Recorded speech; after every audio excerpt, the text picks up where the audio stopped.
45 past the hour, live from Studio 6B on a Wednesday. Today's Wednesday? Yeah, Wednesday, June 29th. Wait, okay, I thought it was Friday. You got your game together. I'm really on it. Have fun fun. on this show. Have more watermelon. You'll be fine. HealthCorps is a 501c3 that gives teens tools to improve physical and mental health so they can learn to live more productive and happier lives. HealthCorps students exercise more, eat better, and practice positive thought. Founded in 2003 by Dr. Mehmet Oz, HealthCorps' mission is to unleash the power of America's youth so they can live productive lives. Its vision is to impact 20% of all high school students nationwide in order to reduce the footprint of obesity on the next generation. Each day, HealthCorps shapes the lives of the current generation of students. And Kyle Ross from HealthCorps is with us here. Welcome to Live from Studio 6B. How are you? I'm doing great. How are you guys doing? Great. It's great to have you on the show. So I know I just read that, but tell us a little more about HealthCorps and how you got involved. Yeah, so HealthCorps is an unbelievable organization with all of the things that we do. We kind of spread very wide-reaching at this point all across the country. As of last year, it was 44 coordinators across the country going into high schools, needs-based, to really share the message of HealthCorps, which is teaching students our three pillars of health, which are nutrition, mental resilience, and physical fitness. And with those, as you said, we've really got students to buy into it. And I think as somebody who really wants to make a change for youth, and I've seen it personally, I'm still pretty young myself, so seeing this change and being able to be a part of it is something I'm really, really happy and kind of fortunate to be a part of. So it's an interesting what the groundwork you lay out, because one of the things we've talked about in this show before, we had a nutritionist on the show, and one of my questions to her was, a lot of the obesity you're seeing in young kids these days. Mm-hmm. I asked her, are they predisposed to it? Is it genetics? Is it just pure laziness?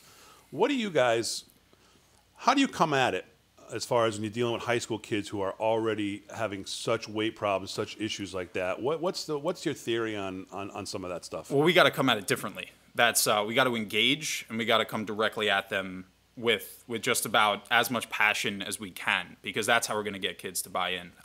Yeah, a lot of people will say that it could be laziness. We like to believe that it just may be misinformed or maybe uninformed. So maybe they don't know. So our job is to educate and kind of bring that passion so that it's not just information, because you could throw information at people all the time, but getting people to actually buy into that information is to make it feel for them as opposed to just hearing it. So we go in and we try to do a lot of different things, like health fairs. We do health fairs within the school. I personally did a health fair within my school, and within one period of the health fair going within our school, principal came down and said, "Is there any way we could spread this throughout the community?" And I said, "Can you give me the rest of the day to finish this health fair, and then could I think about it?" And then we ended up doing a community health fair and reached a bunch of people, and it was a great day and great event. So what's a base? So you guys are based. You're based all over. You're based in New York. Where? Yeah, so we have headquarters in New York and California. So talk us through how do you find the schools you're working with? Do they find you? What's that program like to acquire new partners in what you're doing? Sure. So I mean, there are a lot of different things that go into it, and with each school, we're kind of going out and talking to funders, talking to different people, trying to get ourselves involved with them. But a lot of times, organizations or schools will come reach us, and as we do that, we get to get more involved, kind of, I guess, pitch our organization to them, and then once that happens, it's a logistical process throughout that, and then we get set up, and then once we're in, we're in.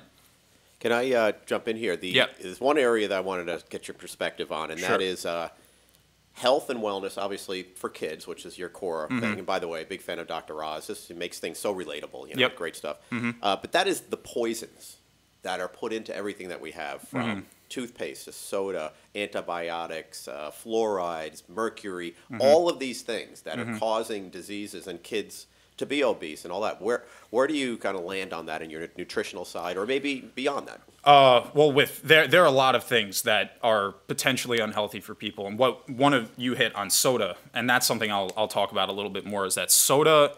Me personally, that's my biggest passion in terms of being able to slow down that consumption, because I find that sugar is not only so out there and tastes so good and so easy to want and feel like you need, but it's so easy to just say, all right, you know what?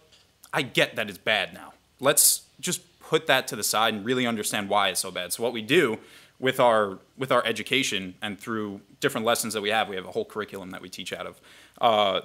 We have a think before you drink lesson, which is essentially put sodas lined up just right here and have plastic cups with the amount of sugar that is actually in them. And when you see a full plastic cup of sugar, it's scary. It's scary, and that's relatable. It goes into how relatable that is. If you put that in front of students, students will look at it and be like, what? This is going into my body? I didn't realize it was that much sugar. Yeah. So once you kind of put it in those type of relatable terms, it becomes much easier for the students to see exactly what it is that we're talking about and why we're trying to get them on board. Right. Yep.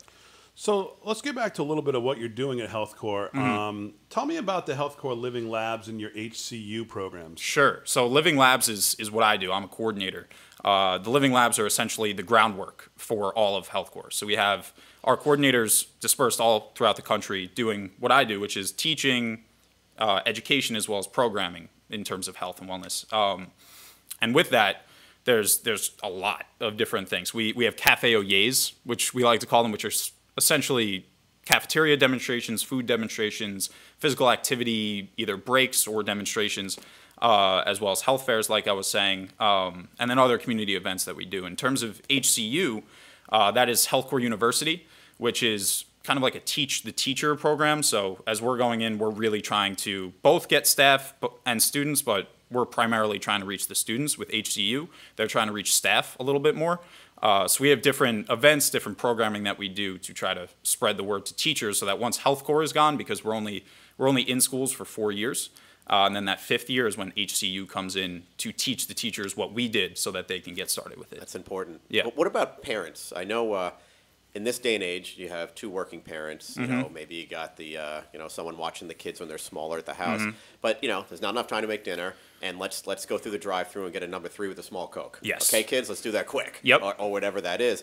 How do you break that cycle? I know you're teaching teachers, which I think you have to do, teaching students, but talk about that. Yeah, so one of the hardest parts that we have is reaching the parents, because most of the time we're going into schools where parents are working all day through the night and then coming home late, and students it's up to them as to what they're going to be eating. So when we reach the students, we're also telling them at the end of our lessons, we're telling them what we teach them.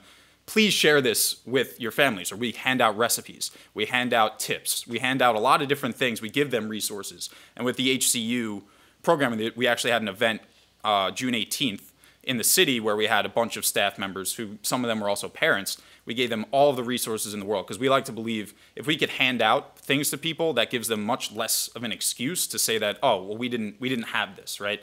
So now that we give them all of these things, we're trying to give the students the same type of resources.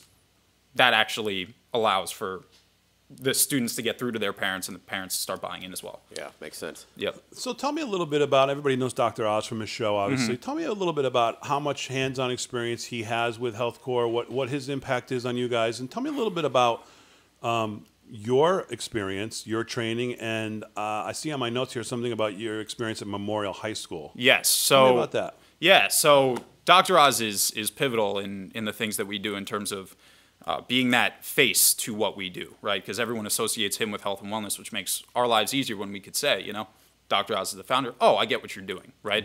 So in Memorial High School, we have, I'm really fortunate to be a part of a school that just buys in completely. It's a really tightly knit group within the school, and that makes it much easier for people when you say things.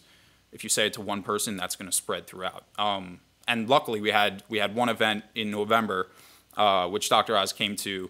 It was called the Night of Conversation, which was to kind of discuss the dangers of prescription drug addiction. And he came in, and we had hundreds of people there. And it just seeing that face, as well as the programming that we do, as I mentioned before, that really, I think, brings it all together and makes people really understand what we're trying to do. Yeah, that's interesting. I think as a society, and I'm curious to see where you come off on this, because you mentioned something about drug addiction and prescription drugs. Yep. And as a society, we're used to a couple of things. If you have some pain, take this, right? It goes right into your cells. It's so dangerous. And I can't tell you how many people I personally know that have had problems with this.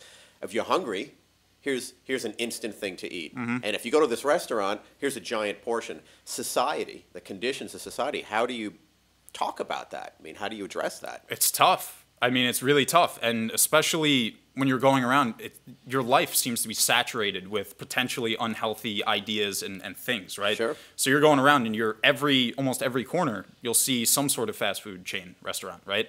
So what we try to do is not tell them that it's bad. I mean, I'll walk through the cafeteria. I walk through our cafeteria, and students now associate me with health and wellness and being healthy and eating healthy. So I'll walk through the cafeteria. Students will be like, "Hey, Mr. Ross, she's eating McDonald's," and I'm not there to be the food police. You know, that's not my job. I'm there to say, "Hey, you can eat it today. Just this is your once a month," and I'll head out. So it's moderation, not shaming people for eating unhealthy, because I eat unhealthy from time to time. You know, it's not. Sometimes you want that. Sometimes you feel like you need it, and once you have it, you're good for another couple weeks. Moderation, and that's what we like to teach. So I think that's our biggest thing. I like that philosophy. Yeah, you can't even. We have kids, and you just can't cold turkey. And by the way, once in a while, maybe you feel the same way. Sure. I'll go through I'll get a Big Mac, small fries, and a shake once every few months. You know, if you're going to do the fasting, you try to find the healthiest, if there's such a word for them. Yeah. You can. So right. The moderation is key. Unfortunately, I don't have any of it. So let's talk about your overall talk about some of the impact in real numbers that HealthCorps had, and tell us a little bit about maybe what the next 6 months look like, and if there's someone who sees this who wants to get in touch with you, how we can do that. Sure. Yeah. So minutes here. Sure. So since 2003, we have impacted 1.8 million students within America, which is something you can't really gawk at. You know, it's awesome. Fantastic. So that's been since we started, and we are hoping within the next year to reach 100,000 more. So we're there, especially with to some degree, few numbers that we have of actually on the ground people. So we had 44 last year, 44 coordinators around the country. So having 44 people reaching 100,000 people is something substantial. So we're really excited about that and excited about what we continue to do. So over the next 6 months, we're really trying with HCU to bring in bigger events to try to really spread the word in a lot of ways. And as I was saying, we handed out resources. I wasn't lying. We were handing out buckets. Like we had staff members that decided to leave stuff at the place that we were at because they physically couldn't carry it. So what we're trying to do is continue to spread actual physical, tangible resources as well as the message that we have for people. Because you start small and it'll eventually spread out. That's our hope, at least. Right, yep. right. And I think, one of the things that I've found in the health business, I'm involved in a few health projects, is sometimes when you know what the right thing is to tell kids, when you know what the right thing is to eat, you're battling 30 to 40 years of hundreds of millions of dollars of ad spends, like have a Coke and a smile. Yep. Or whatever. I don't want to single out Coke, but, whatever soda that is, they make it sound, this is great. Mm-hmm. You fight that every day, I'm sure. Yeah, we do. It's very difficult. We actually have a lesson for our students and I guess staff members who are in the classroom as well to make them see exactly what it is that is going on in these advertisements. So it's because you would associate, just like I think when I was younger, maybe if I would win a soccer game, football game, whatever it was, the celebration would be to go to McDonald's. So I associated McDonald's with really happy, good moments, right? So it's not a surprise that I would want to go there again, just like students would want to do that too. However, we need to separate that good feeling with how bad it actually is for you. Yeah. So my job is to do that in a way that doesn't, once again, shame or doesn't put anybody in that judgmental of themselves type of position, but more in a way that they could say, all right, I'll have this sometimes, feels good to have it sometimes, but let's really stick to the majority of healthy things. Well, listen, we could talk to you all day, but thanks for being on the show, and Absolutely. Best of luck with everything at HealthCorps. Thank you. We'd love to have you back and give us some update on your numbers. Yeah, absolutely. Thank you for having me. I really appreciate Kyle it. Ross, HealthCorps coordinator from HealthCorps, here on live from Studio 6B. We'll be back right after this.